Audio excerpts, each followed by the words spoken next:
So ayan guys, galing na kami sa game niyan, yung competition sa aking apo. Kikita ninyo, umuulan. Naghahanap lang kami ng tiyempo para makalusot kami diyan sa traffic. Kasi tingnan ninyo, malfunction yung aming traffic light.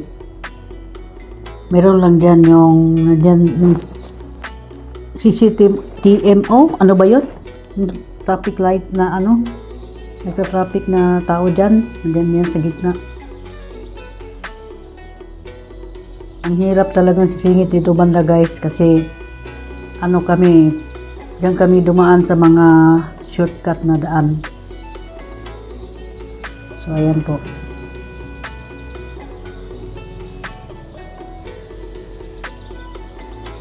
Yan, hihintay lang kami. Malamig, umuulan. Pero galing na kami nitong kumakain guys. Galing na kami nito sa restaurant. Ang sa amin lang pa is pauwi.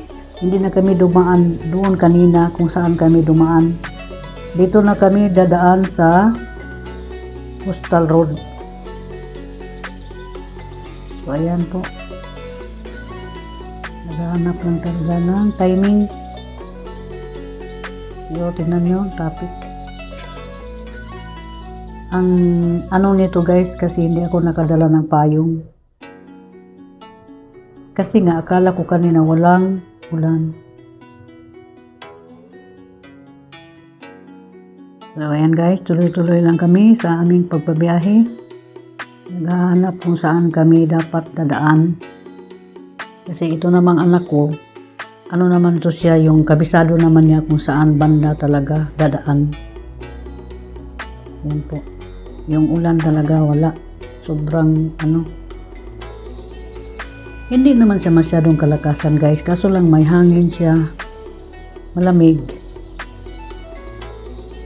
At syempre, makakita ka talaga ng area na may mga traffic.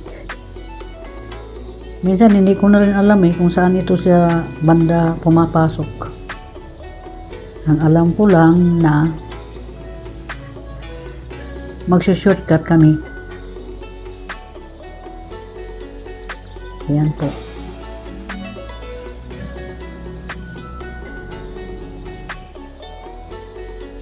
So ayan, makita ninyo malakas na ang ulan. Ang sinusundan dyan ang lakas na talaga ng ulan guys. Sobrang lakas. Ayan. Yan ang kahapon. Lakad namin kahapon. Diba? At papasok tayo sa banda Coastal Road yata ito guys. Ayan. Grabe na to. So, ayan. Ayan, sinasabi ko sa inyo na may nagka-traffic na talaga siya. Ayan hintay lang kami na makapasok. Dadaan tayo sa Coastal Road guys. Ayan. Talagang uulan ng uulan. Diyos mio, marimar. At iba kasi yung bitaw guys, yung tawag dito, yung tao lang ang mag-control dyan sa traffic ba? Kaysa traffic light. Ayan, nakapasok na kami. So, shortcut na kami. Ayan po. Madilim na, di ba? Ito na ang aming Coastal Road guys. Bago lang itong natapos last year, mga latter part ng October yata ito natapos. At sana plano ko dito na mag-vlog ako, pero gusto ko gabi. Iba talaga yung trip ni Kamimay, no? Ayan, yung Coastal Road. Yung banda. Malawak ito at saka mahaba yung ano. Kasi dadaan kami ng Talomo. And then, shortcut kami dito banda papunta sa Mintal.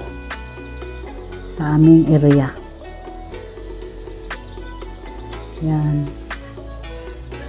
Hindi pa siya nilagyan ng ilaw. Solar naman ang ilaw dito, guys. Ganyan sa kalawak. Pasensya kayo kasi nga yung anak ko is ano yan. Yaang mabilisan talaga yan siyang tatakbo. Yan. Pag ano kami guys, halimbawa uuwi talaga kami, dito lagi kami dadaan sa Coastal Road. So yan, kikita ninyo. Kaso lang, medyo madilim na. Kasi ganitong oras, alas 5 na to eh. Yan o. Yung right side niyan is maraming mga kainan dyan. Sa banda kaliwa, yan ang dagat. Eh, dito kasi ako nakaupo bandang kanan, di ba? So, dito lang ako lagi. At saka hindi ko ma-move yung camera na papunta doon sa kanya kasi nga hindi niya makikita yung side mirror. Kailangan talaga niyang side mirror. Halimbawa ngayon na umuulan. Ano. So, pasensya talaga kayo sa aking panning guys kasi hindi ako masyadong expert. Hindi kasi pro si Kamimay. Basta ginawaan ko lang siya ng paraan na makakita kayo sa aking lamierda, sa aking lakad, sa aming lakad pamilya, makikita ninyo na ganyan. Paminsan lang naman kami magsama-sama nitong anak kong youngest guys kasi very busy ito sa trabaho niya. Ganon din yung eldest ko. Pag halimbawa magsama kami, yun lang talagang plano namin na magpasyal. Kagaya ngayong mga February, planado din namin na lalakad pero hindi ito kasama sila, itong youngest ko. Kami sa eldest ko lang ang pupunta sa bandang Maragusan, Davao de Oro. Doon ako mapunta. Yan o. Diba sabi ko sa inyo, sobrang lawak itong at saka mahaba yung Coastal Road. Ayan. Mas okay dito guys kasi nga hindi siya maraming sasakyan na daan dito. Kasi kung doon talaga kami sa MacArthur Highway, yun talagang hindi mo maiwasan ang traffic kasi doon talaga dadaan yung mga jeep, taxi nandoon. Dito kalimitan dadaan dito is mga private na sasakyan. So, ayan.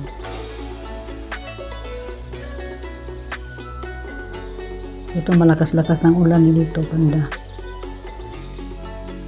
Tulog ang aming baby boy. Tulog ang apo ko. Nahihilot ko na yung niya. Kasi nga, para daw siyang masusuka. So, tuloy-tuloy lang tayo guys. Yan ang aming Coastal Road. Next time, i-vlog ko din kayo kung babalik ako dito na papunta na ng city. Para makita ninyo sa kabila na dagat. Ito kasi ang makikita ninyo is kalsada lahat at cloudy pa masyado. So, cloudy to guys eh. Yan. Basta pag kami dito, pag malabas na kami dito, papasok na kami ng lugar sa Talomo. pasok kami ng Talomo, and then Bandapuan, and then pasok na kami patungong Mintal. Sabi ko sa inyo guys, malayo kasi ang aming area. Maganda ito guys, lalo na pag gabi, daming ilaw nito. Pagka madaling araw na dito, marami daw dito ang nagja-jogging, nagwo-walking. Yan. Malawak kasi ang kalsada, bago pa kasi ito. Hindi masyado magalaw, di ba? Pansinin niyo yung sasakyan, hindi masyado siyang magalaw. Kasi maganda ang paggagawa ng kalsada. Bawal dito padaan yung mga malalaking sasakyan. Yung mga 10-wheelers, bawal talaga dito. Kasi nga, sa ilalim nito dagat, di ba? Di ba guys? So, ayan. Pumasok na kami sa isang kalsada. Ayan. Punta na kami ng Talomo.